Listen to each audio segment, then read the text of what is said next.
The Star Sport podcast is brought to you by Access Credit Union. Access Credit Union, funding dreams for over 50 years.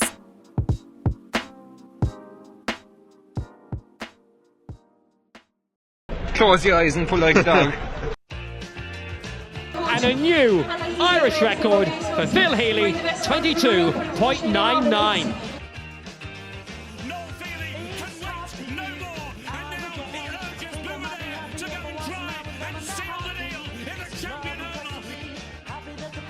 Christy Cooney hands over the Sam Maguire Cup to Graham Canty, Cork All-Ireland champions for the 7th time ever. Hello and welcome to another episode of the Star Sport podcast. I'm your host Matthew Hurley. I'm joined today, as always, by Star Sport editor Kieran McCarthy.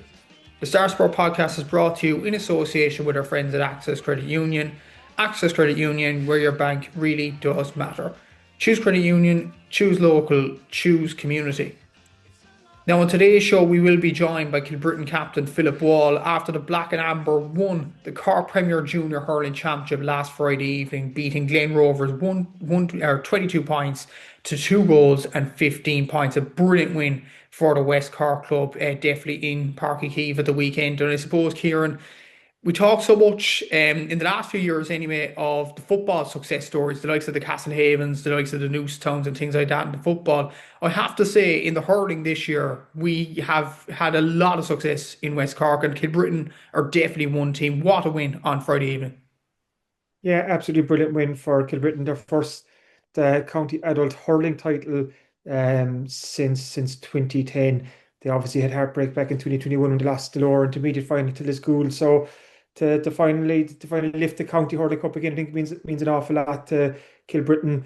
This group have been, you could say, thereabouts the last couple of years, Matthew, in terms of, like I mentioned, the final in 2021. There were semi-finals, knockout stages. I suppose last year was already the disappointing one where they didn't get out of the group, but they kind of they regrouped for 2025. They put in a hell of an effort and they've got the reward, and it's just brilliant, kind of view of Kilbrittain now. They've obviously county champions. They've won promotion up to the next grade for next year, and they also have the Munster Club Championship to come, and they've a game there on November 15th. So there's still a lot of hurling to be played for Kilbrittain this year, and hopefully there's more to come on that front. But just a fantastic season. Joe Ryan, he's from Ballinascarthy. He might describe himself as a blow into Kilbrittain. He married a Kilbrittain woman whose brother James is on the team, and is also Dennis Hurley of the Echo is also brother-in-law to Joe Ryan. So there's kind of you've that kind of tight-knit community there. But I was kind of joking with Joe that they'd have to build a statue for him now in Kilbrittain. He's after delivering a county title for the club. But just fantastic. They were really impressive all year long, right through the group stage, into the semi-final, and obviously in the final against Glen Rovers itself. So a well-deserved reward, and I'm sure they celebrated in style. Exactly. So it was a magnificent win in so many ways, and even I suppose the second half performance on Friday evening. I know the first half they actually blitzed into a 6 or 7 point lead early on. Then Glen Rovers pegged them back in the first half with a goal, and Glen Rovers led at half time. But Kilbrittain's second half performance before the last minute goal, which was virtually the last puck of the game from the Glen Rovers free, Kilbrittain outscored Glen Rovers 12 points to 6. That was a brilliant second half display, and I suppose as well, they weren't converting their shots in the first half. They did so in the second half. They have to be very proud of that. I suppose the players and the management have been talking about it. Their second half performance really won the day as well. Yeah, because look at half time there, the Glen were leading 1-9 to 10 points, so the Glen were 2 points up. So Kilbrittain had it all to do in the second half. And in fairness to them, we know they have the hurlers, but I think they showed that they have the character and fighting spirit, because they sensed this was an opportunity to achieve something as a group and for the club. And I suppose important to know too that the club has had its kind of heartbreak over the past year as well. So I think this meant an awful lot to the community, and they didn't let this opportunity pass. Kind of whether fellas are thinking back to 2021 against Lisgool when it just didn't happen at all. Going into that second half, Kilbrittain really turned in a super performance, and they got the result. And I think you've some great stats in terms of Southern Star, which shows almost the kind of the stark difference between Kilbrittain in the first half compared to the second half, Matthew. Even in terms of scoring conversion, the likes of Mark Hickey was on fire in the second half as well. So when they had to, they really pulled it out of the fire. Yeah, exactly. So it was a magnificent second half display. And I suppose before we chat to Philip Wall about the Munster campaign, like doing a bit of digging on the Cork clubs over the last few years, the last six Munster Championship campaigns that Cork clubs have participated in, there's been six Cork winners. And in that group as well, Ballygiblin won the All Irelands, St. Catherine's got to the All Ireland final, and Russell Rovers got to the All Ireland final in January early this year as well. So there is definitely scope there for Kilbrittain to have an even better year. I suppose they have to celebrate their success first of all. But when you look at the Munster campaign, there's a lot of possibilities there too. I know this is bonus territory as such, when a club goes out to win a county at the start of the year. I don't think in the back of their mind they're thinking of, if we get into Munster, what will happen then? But like the reward for winning the county, of course, is promotion for to the next grade, but also going into the Munster Junior Series. And I'm looking here, so Kilbrittain are going to be out on the 15th of November. They're taking on either Kenmare Shamrocks of Kerry or Knockaderry of Limerick, and they're actually playing on November 1st. Kenmare Shamrocks have a home advantage there. So that's a chance for Kilbrittain to go watch that game and see who they're going to be playing in the semi-final. If the Kerry team wins, if Kenmare wins, Kilbrittain would be home in the semi-final. What an occasion that would be for Kilbrittain to host a Munster Championship game. But it's very much like the Dawnies ladies right now. Dawnies are playing Cremon in the Munster Junior ladies football semi-final this Saturday in Dunmanway at 2 o'clock. It's going to be a huge occasion. This is like when you get to Munster, like it's kind of okay, like I mentioned, bonus territory, but it's a great opportunity to go do something, kind of make even more memories. Kilbrittain have the cup that they wanted in the bag, and to a certain extent, the pressure is off now. Kind of go enjoy Munster, see what happens. Like you referenced there, Cork club's fantastic record at this grade. Okay, that might put a bit of pressure on Kilbrittain in that sense, but they should hurl now, kind of knowing that they've achieved their main goal this season, and let's see where the rest of the season will take them. That semi-final is on November 15th. There's a final scheduled for November 29th, so it could even be a better Christmas in and around Kilbrittain if they can keep their winning run going. Exactly. So, and hopefully they will do so. But for now, they will enjoy the county triumph, and of course, no one will enjoy it better than their captain Philip Wall, and we'll talk to him right now. So they'll be joined on the podcast this week by Kilbrittain captain Philip Wall after the club's county Premier Junior Championship win over Glen Rovers on Friday evening, a scoreline of 22 points to 215.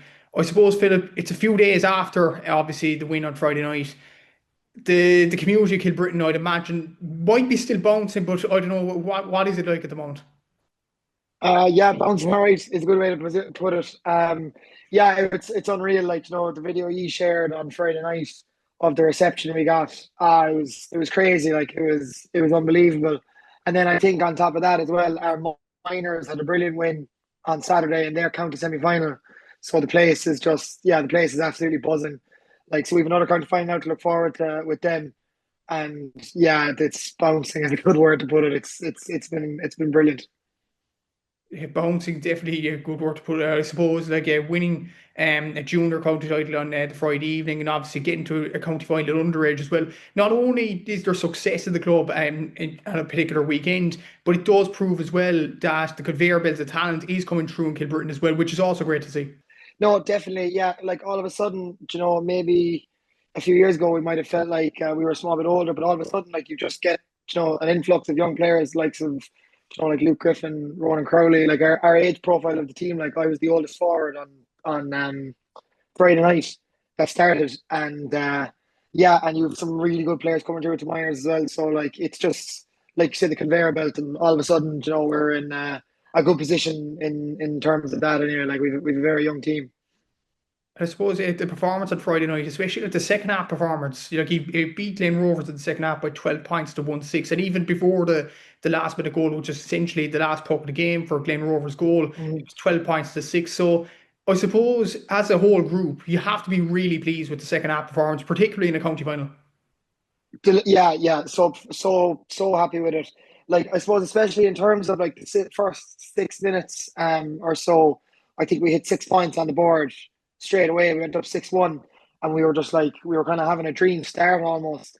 and like everything, like Lukey's one underneath the north stand, just everything going over.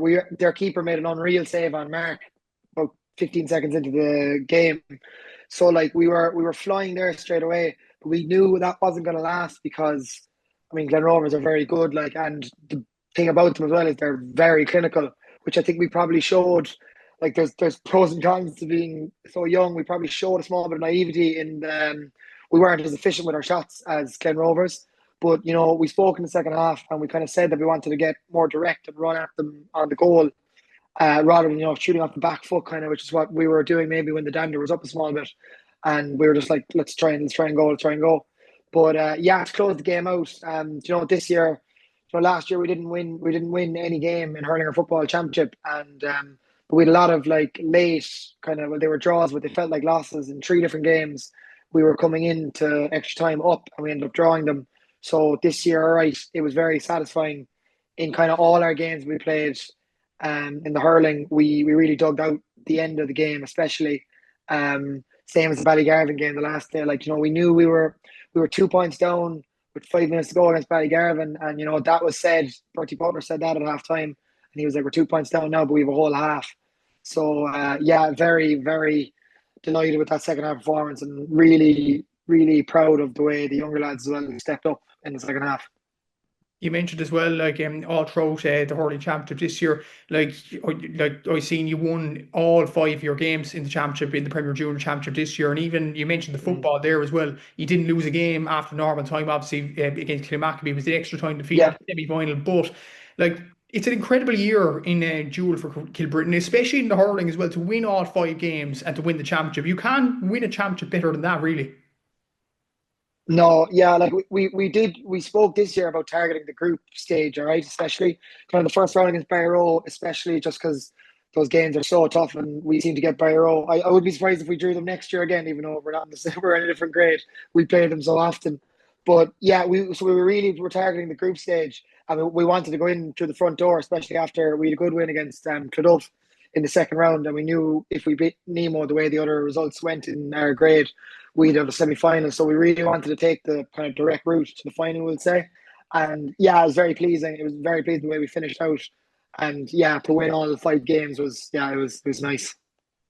Being the captain of this group as well, and winning the championship outright as well. To lead this group of players, how much of a privilege is that for yourself?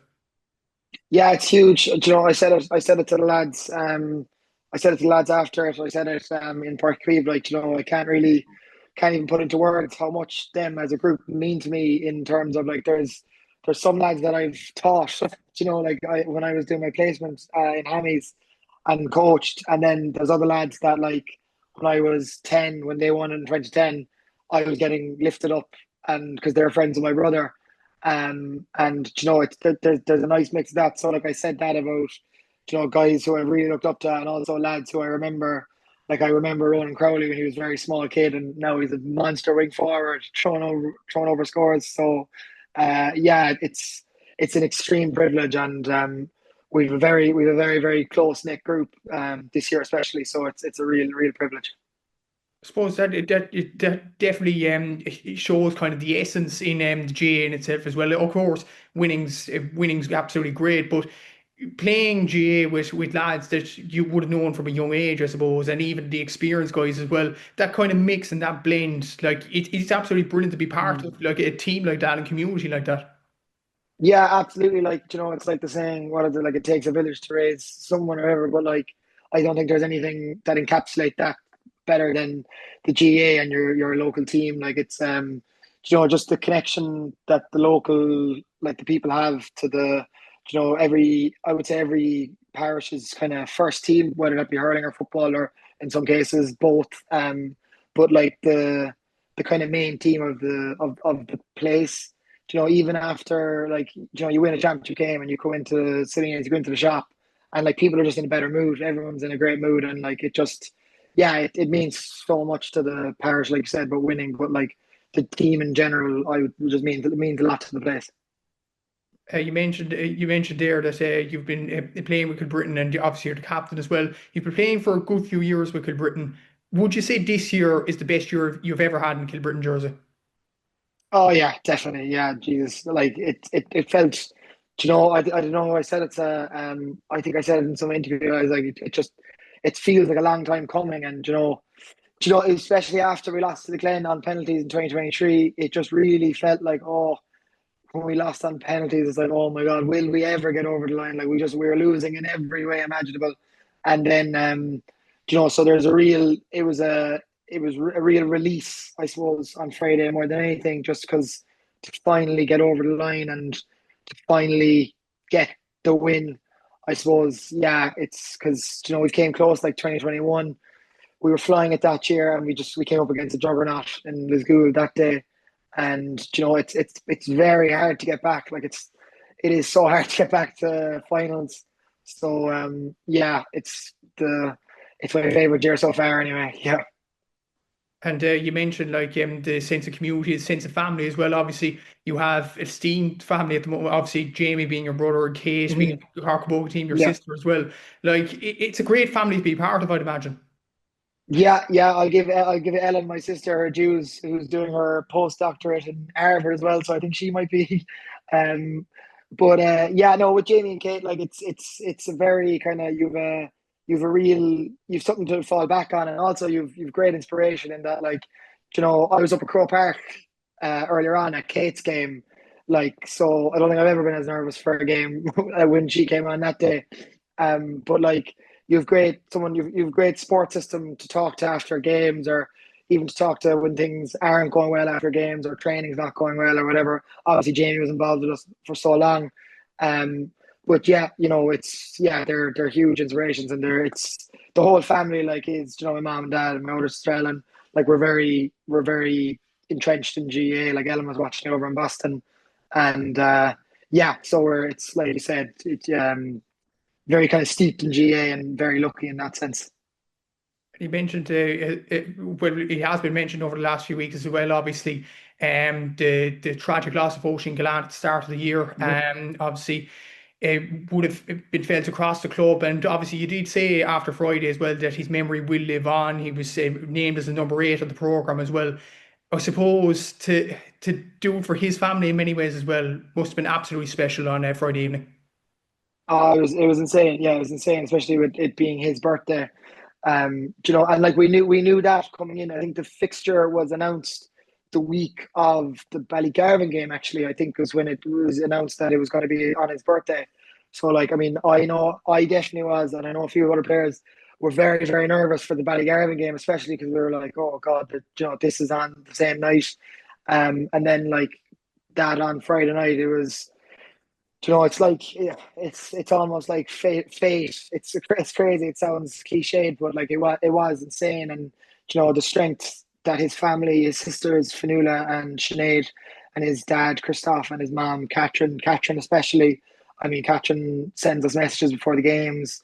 Handed out a memorial card last week for these lovely cards they did about Oisín. And I mean, yeah, Oisín's memory with us through the whole year has been huge. It's not been the only motivating factor, of course. Like, there are other things as well, but yeah, it's crazy. We have I don't have my top for this year on me now, because I think it still needs to be washed. But we have OG on all our tops.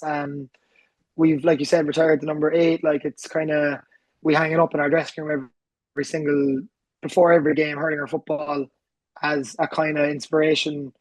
And yeah, I think I said it Friday night, like, Oisín will live on through like this year, and the fact that this year of all years, we did it finally, and the fact that it was on his birthday, I think he'll always be remembered um, as a special part of this year. Regardless, it's almost like immortalized him through it, and it's his memory lives on with us, with his family, but with Friday night as well, his memory lives on, which is brilliant. Absolutely. So, and I suppose, obviously, you did win the county, won the Premier Junior Championship. You now have another campaign to look forward to, the Munster Junior Hurling Championship, where you face Mhm. Knockaderry or Kenmare Shamrocks in the semi-final in Yeah. November. Like, that's a huge game, I'd imagine, for the club. Huge, huge. I think we were told that we're the first team. I'm not sure. I'm pretty sure we are, but I'm sure I'll be corrected if we're not. But I think we're the first team to. Um, we're the first team to first Kilbrittain team, sorry, to go through to Munster. So that's special, like, and we know that. Now, in fairness, they haven't been in junior since they won it in '85, so I'm sure that'll be thrown back at us if we get too big for our boots. But yeah, no, it's special, and like we've a good break for it. So we've enjoyed the last few days, but we're back to training now in a couple of days. So we are looking forward to that, and we were really looking forward to get a cut off that, definitely. I suppose even look at the Cork clubs down through the years in the Munster Junior Championship. The last 6 Cork clubs to actually compete in it have actually won it. You look at Ballygiblin in 2022; they went on and won the All Ireland. Russell Rovers and St. Catherine's got to the All Ireland final, in fact, as well. So I suppose those kind of journeys from other clubs will give you a lot of confidence going into the campaign too. Oh, definitely, yeah, definitely. Like we now we're under no illusions. Like there are some really good teams in other Munster, like the Waterford champs. I'd be very friendly with their main player. I played with him in America, so we kind of know the qualities of the other champions. I mean, like you don't win championships easy. Like we know that very, very well. So we are expecting a very tough test off Kenmare or Knockaderry, whichever it is that comes through. But yeah, no, we're definitely confident we can give it a rattle. So we'll be looking forward to it. It will be tough, but yeah, we definitely are looking forward to giving it a rattle, right? I suppose one final thing as well, like I know he won the county championship already, but isn't it great, I suppose? And I was saying stuff for many other clubs competing in the provincial championships up and down the country, indeed, that it's so good to be playing GAA in the midst of winter. I know the weather conditions can be tough, I suppose, but it's just great to keep on going up until the end of the year. Oh, absolutely. I mean, Joe spoke to us in the start of the year. I think we were training in like February or something, and it was an awful night. And he was like, "We want to be playing in bad conditions. The aim this year is to be playing hurling in bad conditions, because that means you're going on. Do you know what I mean? You're going into the tough conditions, but like it's exactly where you want to be. But above all else as well, like the thought of, like, I suppose it was slightly different to the Glen Rovers game in the final, because we did know that we'd be back training next week regardless. So that was slightly different. But the thought of, before the Ballygarden game, the thought of, okay, we lose and we don't get to go training on Tuesday, do you know what I mean? With your friends, like with your close friends. Because, it is a real thing of like you get to train. It's not like, you don't, it's not like you're forced and you don't want to, but like you get to train. So the fact that we get to train for another 4 weeks at least together is brilliant. It's exactly where we want to be. Exactly. So, but I suppose first of all, you have to bask in the success in winning the Premier Junior Championship, because it's an incredible achievement for the club. Congratulations to you, Philip, and to everybody in Kilbrittain, and thanks for coming on the podcast this week. Thanks a million, actually. Thanks very much. Cheers. The Star Sport podcast is brought to you by Access Credit Union. Access Credit Union, funding dreams for over 50 years.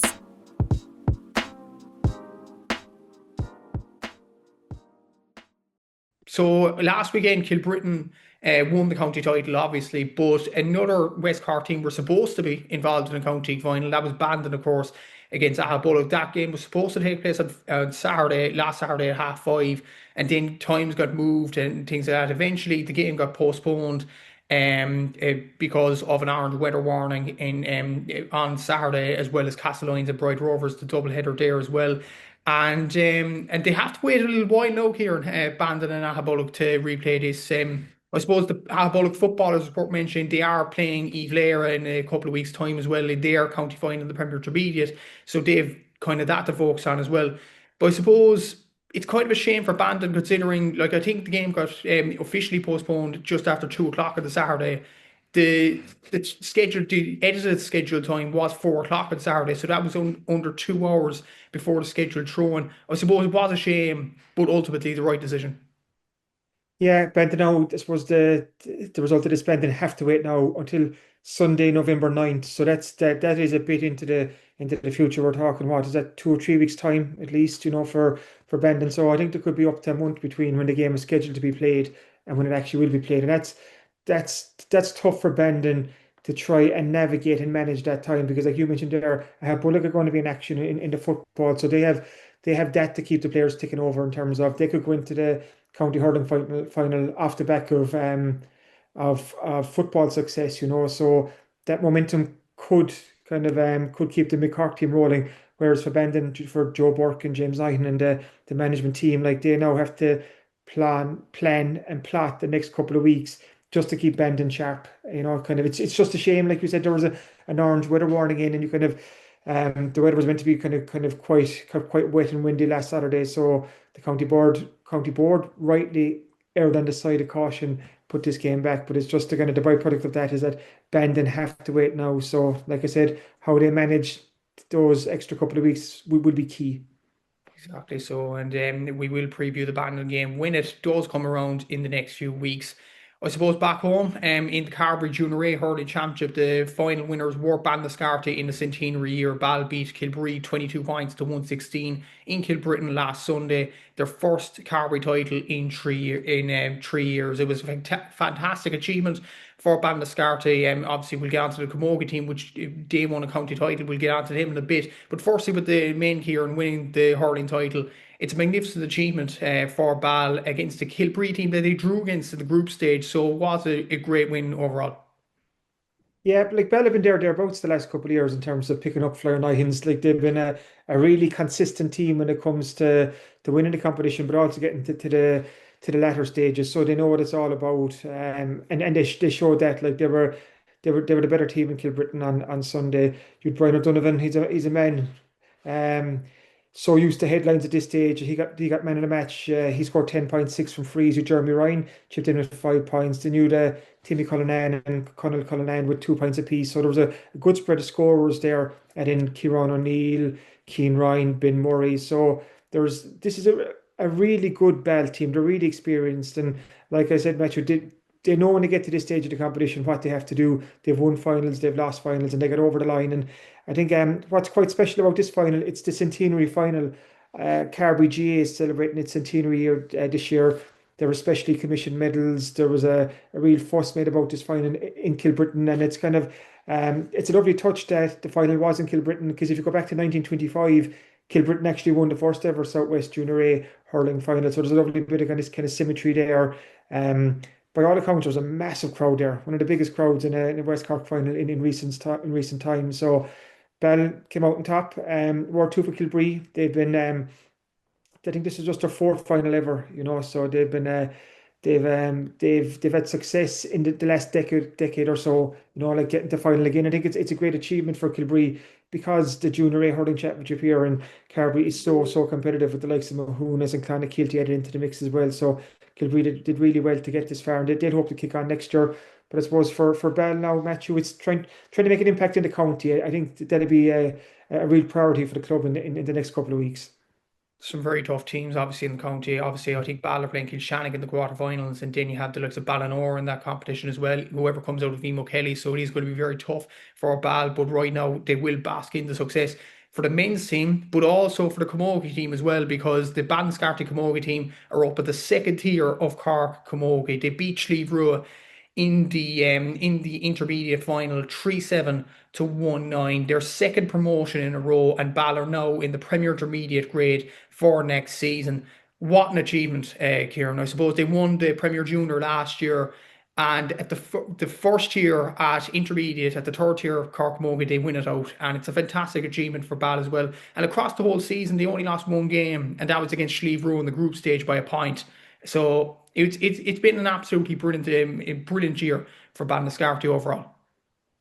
Superb, for what a super Sunday for Ballinascarthy. While the hurlers won the Carbery Junior A, the camogie team was winning the county intermediate final, and like you said, their match, it's back-to-back county titles for this Ballinascarthy camogie team. That's an incredible achievement, kind of to go up to, after winning Premier Junior last year, to go up to intermediate, and in their first year to go all the way through to now they're up at Premier Intermediate. So they're up at the 2nd highest level of camogie in the county. So that's just a credit to everyone involved in Ballinascarthy. It was Captain Fantastic Myra Barrett. Sorry, she was one of the kind of the real standout heroes against Sliabh Rua the last day. She scored 2-3. Sheaffer Patwell got 1-4. So just a really memorable day for Ballinascarthy. I think it's probably just a shame that both finals are on the same day and around the same time, because we have a piece in Thursday Star about the siblings, kind of there was brothers and sisters on both teams. It's just a shame that that there wasn't even a day between them, so like the fans could go and watch both games. But what a brilliant double for Ballinascarthy, and we've got plenty of coverage of both wins in Thursday Southern Star. Yeah, what a fantastic achievement for Ballinascarthy, and I'd imagine they did enjoy the celebrations on Sunday evening, both teams as well back at the village. So fantastic achievement for the hurlers and the camogie team from Ballinascarthy. Switching over in sports, and we had kind of have to mention this: Jack Crowley and Gavin Coombs' performance in the Munster win over Leinster in the URC, 31 points to 14 in Croke Park. Especially Jack Crowley here, and what a display from Jack in general. I think the most memorable moment, he got the man of the match officially on the day, but the most memorable moment was the assist for Tom Farrell's try, the kick over the top. It was a fantastic try for him, and I suppose to do it in the biggest of days, in a rivalry like Munster and Leinster, right before the autumn series kicks off for Ireland as well. It was a fantastic performance for Jack to put in, and Gavin, in fairness, coming off the bench, did very well too. Yeah, I suppose this game was Bill Matthew kind of in the lead up, like this URC clash was in, like you've Jack Crowley against Sam Prendergast, kind of the two heir apparents for the Ireland number 10 jersey. Suppose the narrative has been that Andy Farrell has favoured Sam Prendergast, especially go back to the Six Nations, where I think Prendergast started 4 out of the 5 games, and when Jack was given a chance, it was in the last game, So kind of this is an opportunity for Jack just to show what he can do, and he was superb. Look at some of the kind of the experts, kind of what they were saying about Jack's performance. I see Bernard Jackman on the 42 said it was masterful. Simon Zebo on Premier Sports said it was world class. I was listening to Dan Bigger on the rugby pod, and he was saying it was a test performance and in a club level from Jack Crowley. So it was the right performance at the right time, so he had to head into those November internationals. I don't see how Andy Farrell can now start Sam Prendergast ahead of Jack Crowley when it comes to the All Blacks game in Chicago on November 1st. Kind of how can you legislate for that? Like, Crowley's been the man in form, he's been the better player, he looks the more complete player. He full array of skills at Croke Park the last day. He just orchestrated and dictated that game. Himself and Tyke Byrne were the best 2 players on the pitch. So it's not that it's putting pressure on Andy Farrell to pick Crowley, but he kind of has to. Kind of what good reason can you give for Farrell to opt for Prendergast over Crowley this time? I just can't see. And if he does, I think it's really, really tough look on Jack Crowley, who's been, I suppose, he's been so professional in the last year or so, with Prendergast been given all these chances. And in fairness to Prendergast, he is a talent, and he does need time to mature and develop, because he has so many ingredients to be a top-class international standard number 10. He's not there just yet, but that's not his fault, because he's such a young fella still. But Crowley's 25 now, and he's proving week in, week out with Munster that he's the best man for the Ireland number 10 jersey right now. So I think we'll all be waiting with a bit of anticipation before that team news drops next week. I suppose just to round it off, and Gavin Coombs obviously put in a decent display as well. There was news in the last few weeks that he wasn't selected in the Ireland squad for the autumn internationals as well. Like, he's a lethal choice to go for Munster. He's done so well in the back row for so many seasons now, and again, it's kind of a puzzling kind of enigma there, how Gavin Coombs hasn't got selected in the Ireland squad. Not even the team now, but the Ireland squad. So like, it's kind of tough to see how Gavin does break into it with the Leinster dominance, obviously, with the back row. But I suppose with this Munster win, I know Gavin only came on as a substitute, but possibly this Munster win, which was comprehensive in many ways, might make Andy Farrell think before maybe even the Six Nations squad in February. Yeah, it's a really interesting one with Coombs. We've a piece in Thursday Southern Star titled "The Coombs Conundrum: The Skibbereen Man on the Outside Looking In," because that's exactly what it is right now. Gavin Coombs just can't catch a break when it comes to Andy Farrell's Ireland. Gavin won his first 2 Ireland caps back in the summer of 2021. He had to wait 4 years until this past summer, when there was a tour, the summer tour, and he played against Georgia. But I suppose Andy Farrell was gone off down to Australia with the Lions then, like he wasn't over that Ireland squad, and you would have been hoping that Gavin would have got a look in, because he's been kind of quite consistent. But it just there are reasons for this, we think. And the piece in Thursday Southern Star, I chat to Tom Savage of the Three Red Kings, and it's like we're coming to the conclusion that Andy Farrell is looking for very specific things off his number 8. And if you're 1 or 2% off them, like it seems Gavin Coombs is in Andy Farrell's eyes, then you're not going to get a look in, which is such a shame, because Gavin Coombs, like you mentioned, Matthew, he's a try scorer number 8. He's already Munster's third highest try scorer at all time. He's 27 now. He's going to be 28 in December. It's like we're going through these peak Gavin Coombs years with Munster, but he's just not getting that opportunity with Ireland. And in a different era, under a different head coach, who knows? Gavin Coombs could have 20, 30 caps by now, or he could have been involved in more Ireland squads. But as it is, what Gavin Coombs offers just doesn't seem to tick the boxes for Andy Farrell, which is such a shame, because Gavin's just such a powerful, influential player, and has been at Munster for the last couple of years. So to read more about this, again, see Thursday Southern Star. Exactly so, and hopefully Jack Crowley and Gavin Coombs will be selected in their respective teams or squads in the next few weeks in many ways, because they absolutely deserve it, no doubt about that. We'll take a quick break now, and after the break we'll have more on the podcast. The Star Sport podcast is brought to you by Access Credit Union. Access Credit Union, funding dreams for over 50 years.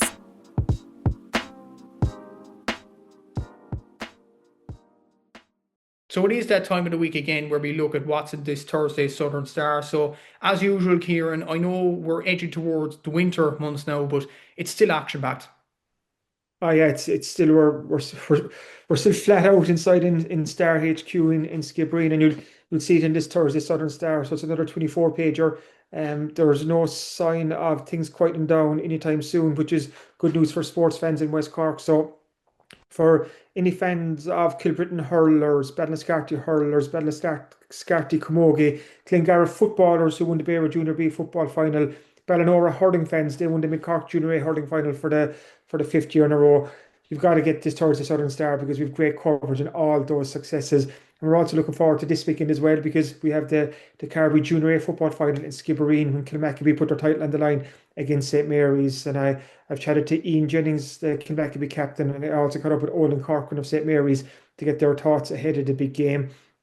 As I mentioned earlier, it's a big Saturday too for the Dawnies ladies. They have a home Munster Junior football semi-final against Kerry champions Cremon. So that'll be that's another piece worth checking out. Also, going back to the weekend just gone, Ballinascarthy hurlers had reasons to celebrate as well. And we also have a preview of the Kilmare Knockaderry County Senior A football final that's on this weekend. I caught up with Alan O'Regan. He's the Castletown Bearman, who's a coach with Kilmare. Also, big weekend for motorsport fans in West Cork. The Fastnet Rally is on Sunday. We've a 2-page preview thanks to Martin Walsh. So you'll get all your Fastnet Rally news there. I also caught up with Kilmare boxer Christina Desmond, who's turned pro, and she had her first pro fight there recently and had a super win. All the news as usual from the West Cork League, where Clonakilty Soccer Club are looking quite ominous right now. And okay, there's no West Cork team in the county Premier Senior football final on Sunday, but John Hayes delivers his big match verdict in his weekly column. So as you can see, Matthew, there's loads and loads there to kind of for our readers to enjoy over the next couple of days.